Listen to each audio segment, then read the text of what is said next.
ने तो आज्ञा कर दी, मय्येव मन आधत्स्व मयि बुद्धिम निवेशय, तुम्हारा कर्तव्य है कि तुम अपना मन और बुद्धि मेरे में लगा दो। तो भगवान उसका साधन भी बता रहे हैं, बहुत जोर का साधन बता रहे हैं।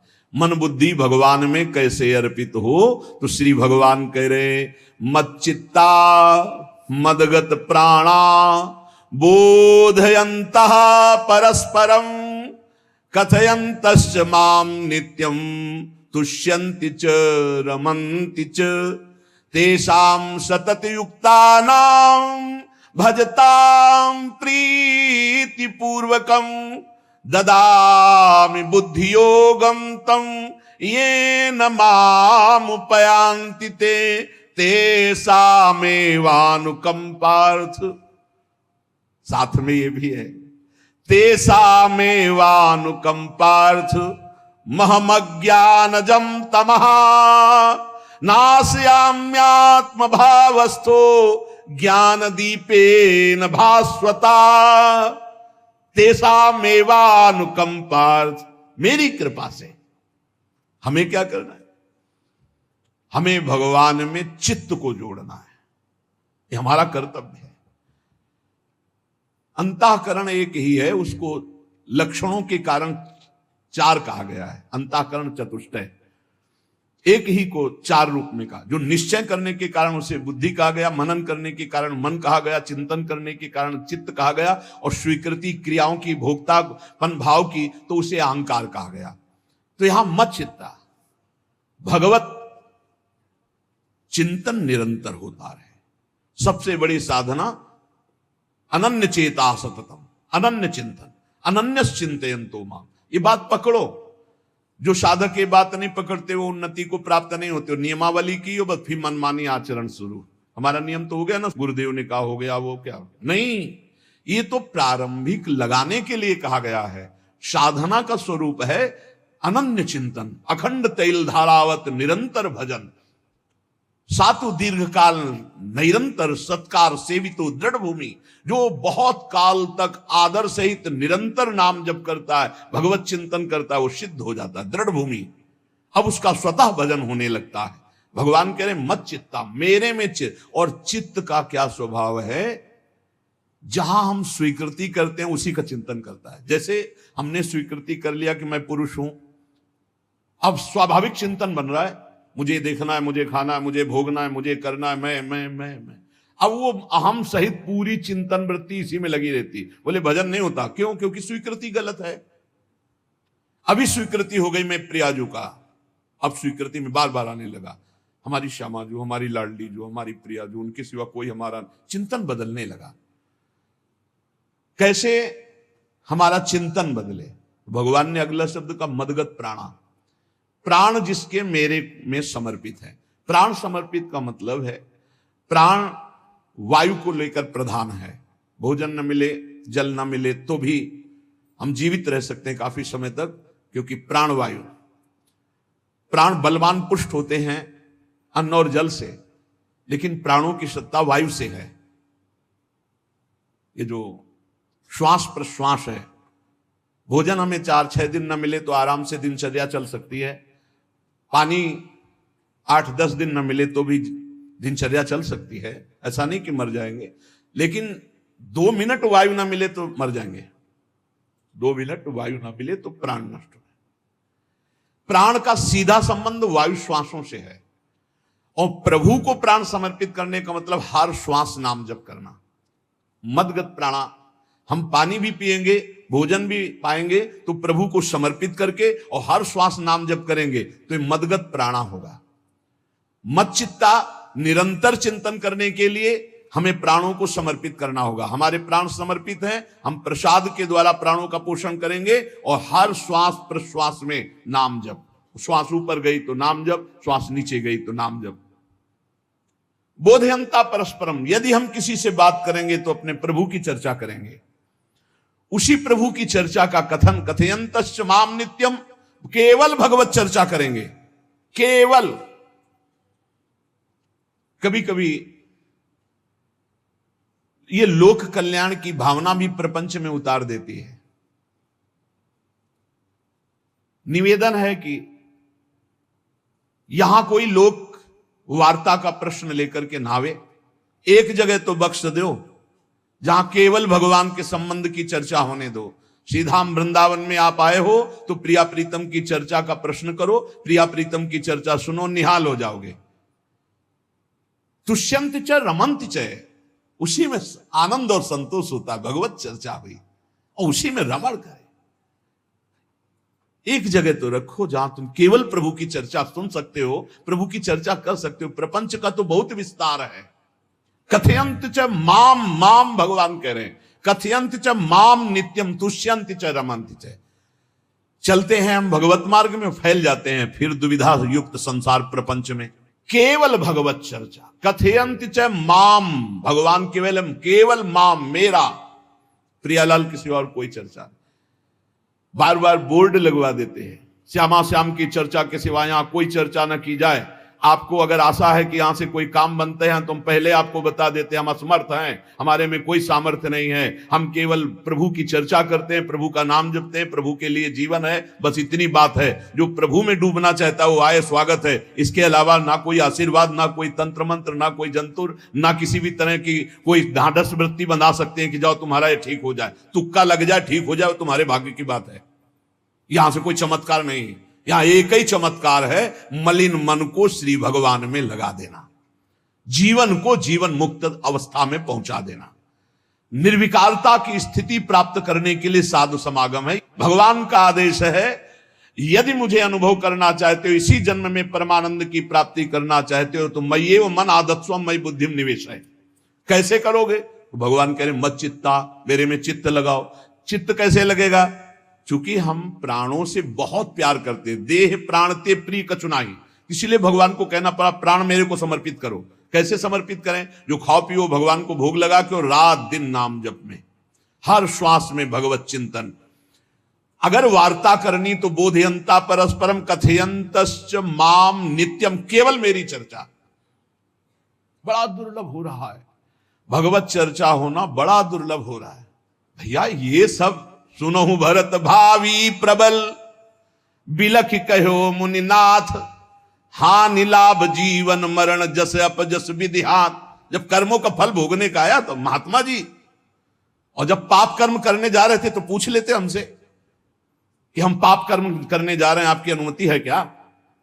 तब नहीं, तब किसी ना भगवान की याद की, न गुरु की याद की, मनमानी आचरण किए। तो अब भोग आया है, अब भोग लो, उसको भोगना पड़ेगा, वो यही मिलेगा तुम्हें। पति पत्नी परिवार संसार मित्र, इन्हीं में सब कलह अशांति मारपीट नाना प्रकार का। अरे पूछो मत। भगवान के चरणों का जब तक आश्रय नहीं लोगे तो यहां का ये प्रेम विवाह, यहां का प्रेम तुम्हें शांति प्रदान नहीं कर सकता। भगवत भाव रखोगे, हर परिस्थिति को शांति पूर्वक निर्वाह। ये जीवन काटना भी एक कला है। मनुष्य जीवन कोई पशु जीवन नहीं है। अगर अध्यात्म नहीं तो आप इसको जी नहीं सकते, आप इस जीवन को नहीं जी सकते। अशांत रहोगे, क्लेशित रहोगे, परेशान रहोगे। जीवन की कला है द्वंद्वों में समता, संपूर्ण जगत में रहते हुए ममता रहित हो जाना, संपूर्ण क्रियाएं करते हुए अहंकार रहित हो जाना। अभी जीवन मुक्तता का आनंद आ जाए तो मच्चित्ता मदगत प्राणा बोधयंता परस्परम कथयंत च माम नित्यम तुष्यंत च रमंत च। हमारा उद्देश्य भगवत प्राप्ति का है। जो भगवत संबंध से भगवत प्राप्ति करना चाहता है उसके लिए दरबार खुला है, फ्री है, कोई फीस नहीं है, कोई शर्त नहीं है। तुम कौन हो, कहां के हो, कोई मतलब नहीं। आपका केवल संबंध भगवान के संबंध से वार्ता होगी तो यहां हो सकती है। इसलिए सावधानी होकर हमारे समय को निरर्थक ना किया जाए। बहुत कीमती समय, जब प्रश्न होता है तो फिर उस पर चर्चा करनी ही होती है। हमें सिर्फ भगवान का आदेश है, कथयंतश्च माम नित्यम तुष्यन्ति च रमन्ति च, उसी में संतोष करना, उसी में रमण करना है। हमारा भरण पोषण श्री प्रियाजू से होता है, किसी व्यक्ति से नहीं होता है। हमारे यहां श्री श्यामा श्याम विराजमान है, उनका पूरा जगत है।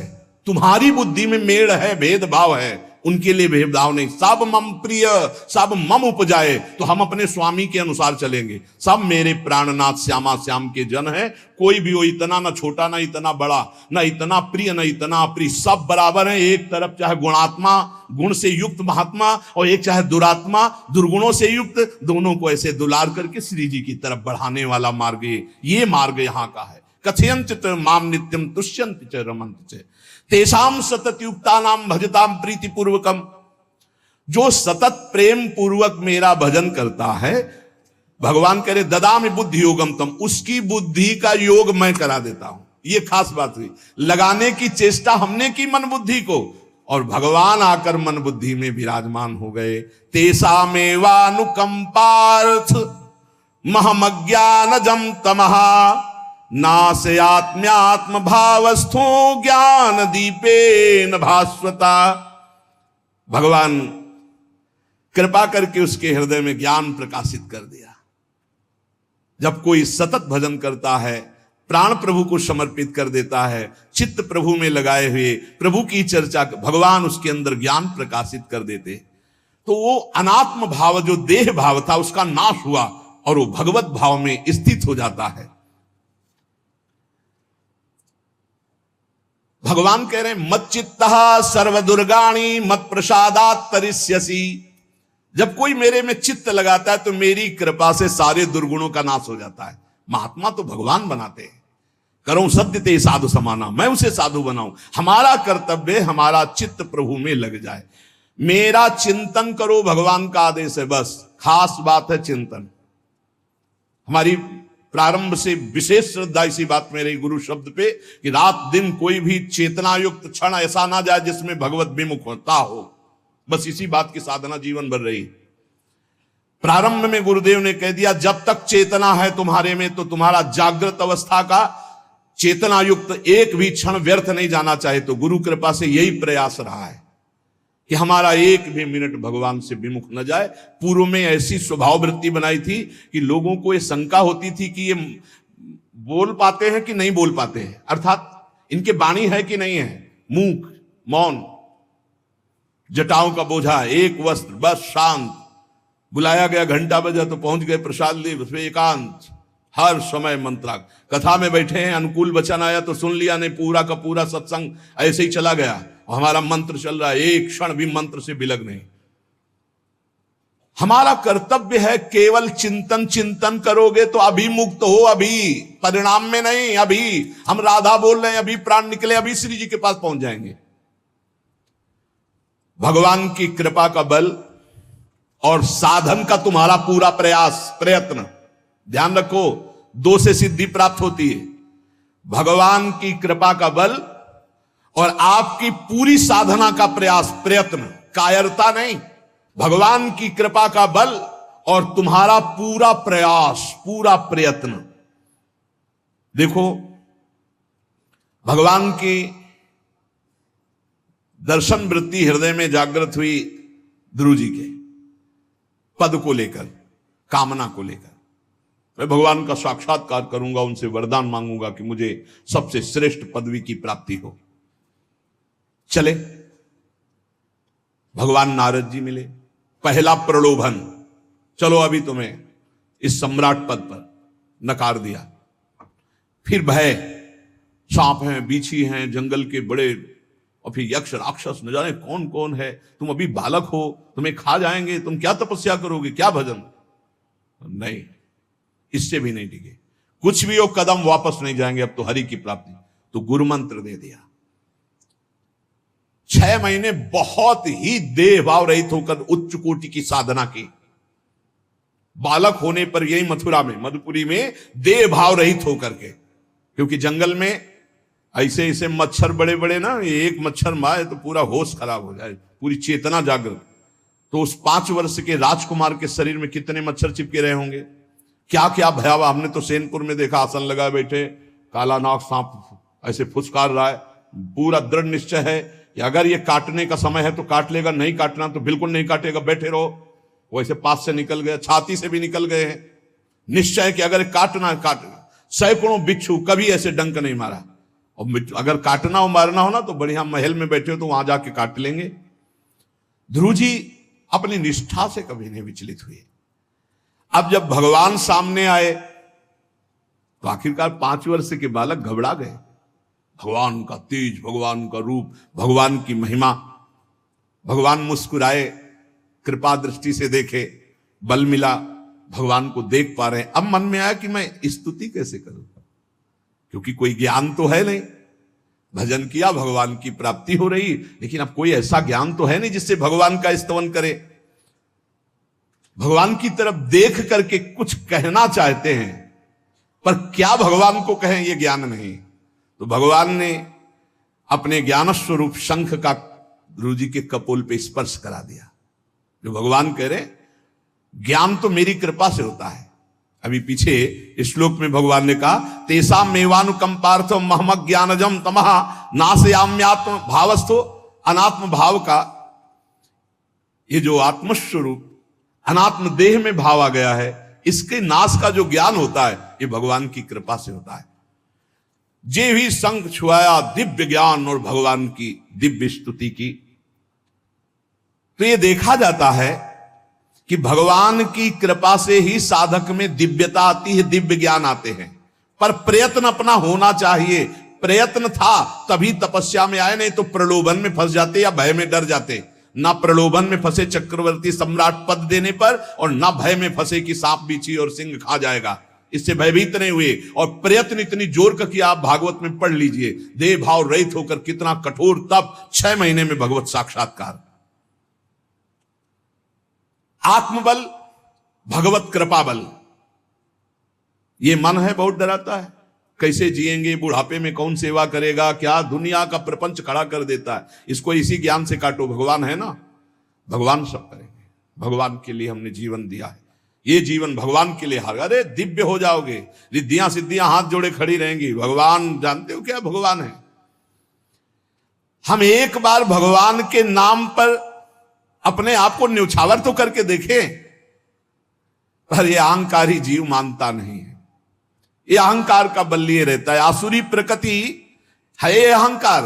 अहंकारम बलम दर्पम कामम क्रोधम च संश्रिताः। जिसके अंदर ये आसुरी प्रवृत्ति अहंकार होता है, उसमें काम क्रोध लोभ ये भरपूर होते हैं। कहां से भगवत प्राप्ति हो। जहां ये दुश्मन रहते हैं वो घर तो तुमने सुरक्षित दे रखा है दुश्मनों को। आसुरी प्रकृति को तुमने अहंकार को अपना स्वामित्व दे रखा है। मैं वो अहंकार जिसके साथ प्रकृति लगती है। जब अहंकार और बढ़ जाता है तो ईश्वरोहम अहम भोगी सिद्धोहम बलवान सुखी। तरंग से समुद्र नहीं होता, समुद्र से तरंग होती है। हम जितने भी हैं सब तरंग हैं उस परमात्मा की। वायु विकार नष्ट हुआ, समुद्र में ही लीन हो गए, ये बात है। लेकिन एक तरंग समुद्र नहीं पैदा कर सकती। एक सूर्य चमक रहा, कोई बंद के सूर्य दूसरा चमक के दिखाए। बहुत सावधानी से उपासना करो। ये अहंकार भगवान कह रहे हैं, भगवान ये जो अहंकारम बलम दर्पम कामम क्रोधम च संस्कृता, इस अहंकार को नहीं मिटाया तो ये अनुभव कराने लगता है और 4 बोलने लगते हैं कि आप तो भगवान हैं। तो धर्म सम्राट करपात्री जी इतने सिद्ध महापुरुष, और विश्वेश्वर विश्वनाथ जी की स्थापना करके रात दिन आराधना। काशी में बड़े बड़े सिद्ध महापुरुष भगवान शिव की आराधना करते, बड़े बड़े सिद्ध महापुरुष भगवती अम्बा की आराधना करते। ये कौन सा ज्ञान प्रकट हो जाता है जो भगवत स्वरूपों का अपमान होने लगता है। मुझे यही समझ में नहीं आता। गुरु रूप से हमें शास्त्र के आचरण देने आए, मनमानी भ्रष्टाचार सिखाने नहीं आए। आज तक कभी कहीं भी भगवत स्वरूपों का अपमान महापुरुषों द्वारा नहीं हुआ।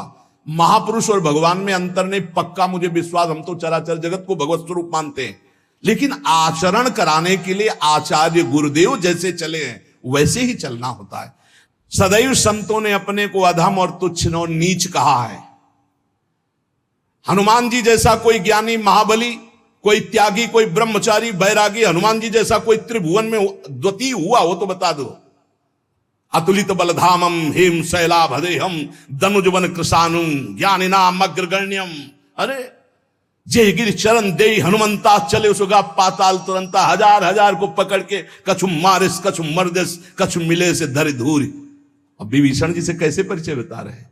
प्रात ले जो नाम हमारा तेहि दिन ताहि ना मिले आहारा, असमय अधम सखा सुनु मोहू पर रघुबीर। क्या दैन्यता का स्वरूप हनुमान जी महाराज। भगवान से जब हनुमान जी मिल रहे तब उनसे प्रभु आप पूछ रहे हो कि तू नाथ एक मैं मंद मोह बस, ज्ञानी नाम अग्रगण्यम, एक मैं मंद मोह बस, कुटिल हृदय अज्ञान, पुनि प्रभु मोहि विसारेऊ, दीन बंधु भगवान। जय प्रणतारित भंजन, चरणों में लौट गए हनुमान जी महाराज। सबरी जी भगवान सामने बैठकर स्तुति करते हैं। जो नवधा भक्ति है वो उपदेश नहीं है, सबरी जी की स्तुति है। ये सब भक्ति सबरी जी में विराजमान, क्योंकि उसी समय सबरी जी भगवत धाम जाती है तो उपदेश तो उसको दिया जाता है जो आचरण में उतारे। सबरी जी तो सिद्ध महापुरुष अभी भगवत धाम जा रहे हैं भगवान के सामने ही।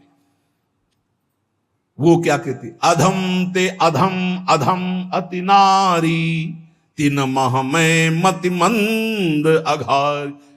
हरिवंश महाप्रभु, क्वाहम तुच्छा परम अधम प्राण्य हो गर्ह कर्मा, यत् नाम स्फुरति महिमा हरेश वृंदावनस्य। इन सब बड़े बड़े आचार्य महापुरुषों ने भगवान की दास्ता स्वीकार करके, जीवन अर्पित करके, आचरण करके दिखाए। जहां ये आसुरी अहंकार होता है तो ईश्वरोहम महम भोगी सिद्धोहम बलवान, ये सिद्धावस्था नहीं है, ये तमोगुणी आसुरी अहंकार का परिणाम है जो ये दिखाई देता है भगवत स्वरूपों का अपमान करके। नहीं, यद्यपि अभेद है वो महापुरुष शिव और वो अभेद है, पर आचरण जब करेगा तो स्वामी और सेवक का करेगा। काशी नगरी सिद्धों की नगरी है, ज्ञानियों की। देखा बड़े बड़े सिद्ध परमहंस जाते हैं शंकर जी के दर्शन करने, विश्वनाथ जी के, तो जिनकी कमंडल भी नहीं, दिगंबर है ना, तो वो भी ऐसे हाथ उठा के नमः पार्वती पते, और बस ऐसे सर झुकाए खड़े रहते हैं। जल भी नहीं है, पत्र भी नहीं है, ऐसे वो हम सब खड़े खड़े घंटों खड़े रहते। तो वहां के शिव पार्षदों से ऐसा करुणा में प्रेम हो गया था कि वो हमें नहीं हटाते थे, तो एक कोने में घंटों खड़े रहते थे और दर्शन करते रहते थे भगवान विश्वनाथ जी। तो जैसे ऐसे अवधूत आते, न कोई जल का कमंडल है, न कोई पत्र है, न पुष्प, नजदीक गए और नमः पार्वती पते हार हार महादेव, बस सर झुकाए, ये है।